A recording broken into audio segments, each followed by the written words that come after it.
Okay, so in this video, we're going to talk about the advanced search feature that's in the program.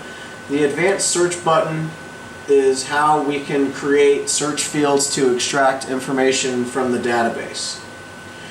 So you have advanced search in the search page as well as on the reports page. The thing to remember is if you create an advanced search or a filter in the search page, that filter doesn't translate over to the report side and the same way, so you have to make the filter again. So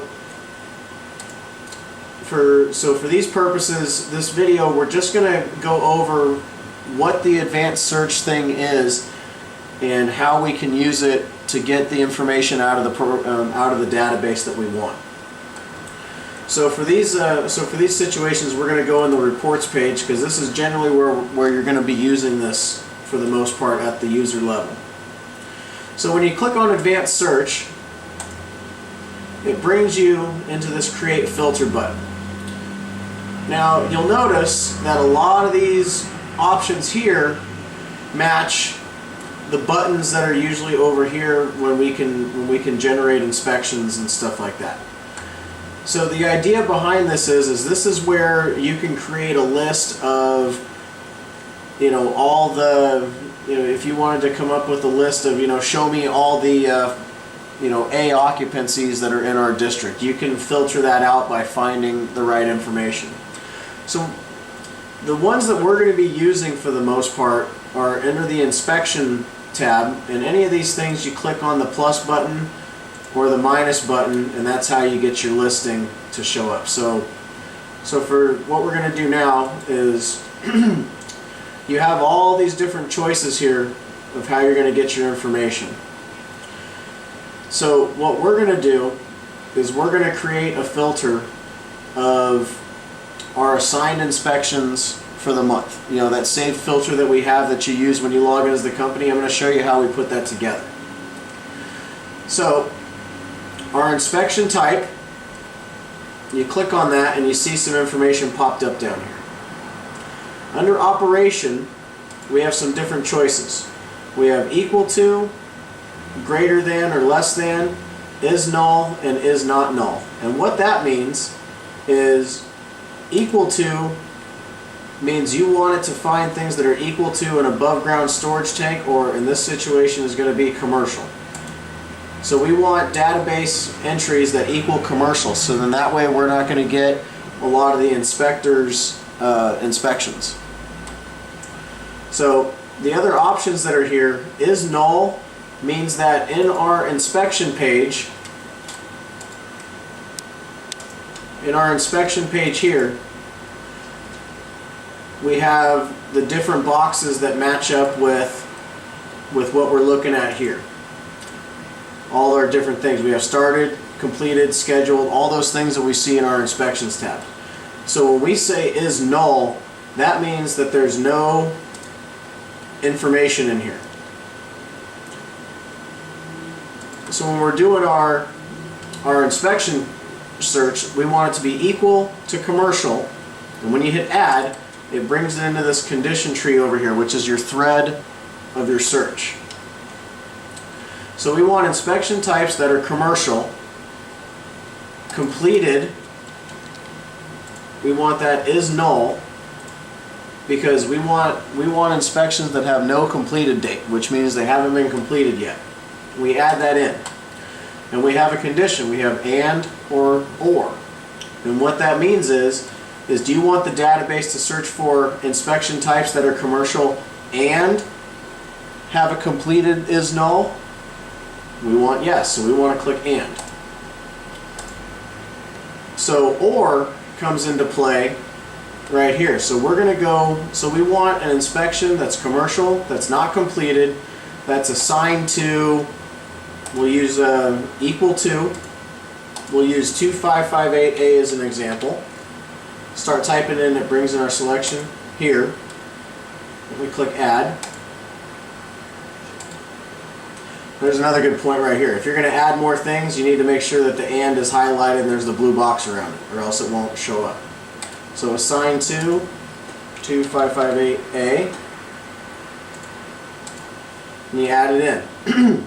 So now if you want to add other shifts to that list, you don't want to add it in the same thing because it's going to look for commercial inspections that are not completed, that are assigned to 2558A and 2558B and 2558C. We don't want that because you're not going to have an inspection that's assigned to all three shifts. It's going to be assigned to one of those shifts.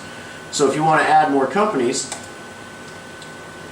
you highlight where you want to add that other stuff, assign to, our operation is equal to 2558B. So then when you go to add it, it's going to tell you to want it to be and or. In this situation, we want it to be or. So now it's looking for an inspection type that's commercial, completed is null, assigned to 2558A or 2558B. And if we want to add the C shift, we highlight the or, are assigned to 2558C. Okay? So if we want to put a date range on this, we go back to our AND thread because we want to add a date in here too. We go by, we can say that scheduled, we can have it so it's equal to a day. So if we put that inspection scheduled date has to match that date right there or we're not going to get any results. So we will usually want to make them a little bit more broader. So by doing that, we have different options here. The ones that we're going to be using mainly are greater than or equal to. So what that means is if I want to set a date that's greater than or equal to the end of the month, what that's telling me is it's going to look for inspections, less than or equal to July 31st, 2013. So what it's going to do when I add this in, it's going to look for an inspection that's commercial, that's not completed yet, scheduled before the end of this month, and assigned to either the A, B, or the C. Okay? So for the filter that I made for everyone for the beginning of the month, we simply did next 30 days. And if you want to make a change to anything that's up here like I'm doing, I changed the operation from greater than or equal to with the date to next 30 days. You just hit update and it changes it right there. So, and then if you want to add the past due like I did, you highlight that date, your scheduled date, you highlight your scheduled, and then you go to last 365 days. So it'll go back the last 365 days to catch any inspections that haven't been completed yet. We're going to add this in, and we want it to be an OR.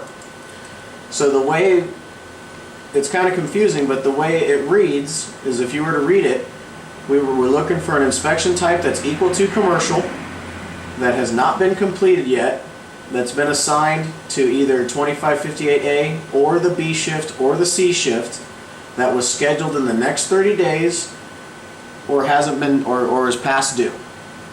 So when we have our filter, when we have it the way we think we want it, click select. These areas here are how the information is going to get spit out. Generally, we're only going to be using assigned inspection list or deficiency report detailed. But you can print this out a bunch of different ways, and it's important to note that at the user level, you can't really, you can't make changes to the database itself. You're only trying to get information out of it. So I encourage you to get familiar with this, with using this, because it comes into play at the beginning of the month when you're trying to print out your list of what's on the blocks to verify what's there. And it's just a good habit to get into. It gets you more used to the program and how to find information that you're looking for. So we're going to go off our assigned inspection list, and we're going to hit preview. Especially when you're making your own filters, you want to preview it, because if you hit print, it's going to print whatever it thinks you want it. So preview is a kind of a way to check to see that you're getting the information the way you want it. So your list comes up, bring it up to 100%, make it big, and it gives you a list here of all the inspections that are assigned to either the A, B, or the C that are due within the next 30 days or haven't been completed in the last year. Okay? So that's how you get those lists. It's important to remember that when you're working within this, that you just kind of get familiar with how these things kind of work and what the different operation and equal to, greater than, is null means that there's no data in that field. Is not null means that there is data in that field. And then you can select different dates and different options based on what you're picking over here. Because that's how we come up with the lists to find out if people are inputting the result types incorrectly or stuff like that. That's how we're creating those lists. So that's how you can check your own work, and we'll start getting into those detailed lists in probably future videos. But to get the program started, we just want people kind of figuring out how to get their lists and exposing them to how this program actually works. So one of the other parts on here that we'll be using quite a bit is you can put in multiple things. So you can put in inspections that are assigned to these people, and under addresses you can search if you wanted to see inspections that were in station number 18's district or any of the stations. You can just put those in, set up some of your other things, and hit get your report that way. So there's a lot of different things in here. And it's good to get in there and try and learn this stuff. But that's just kind of a basic overview of how the advanced search feature works. And in another video, we're going to show you how to create your list of the inspections for the beginning of the month.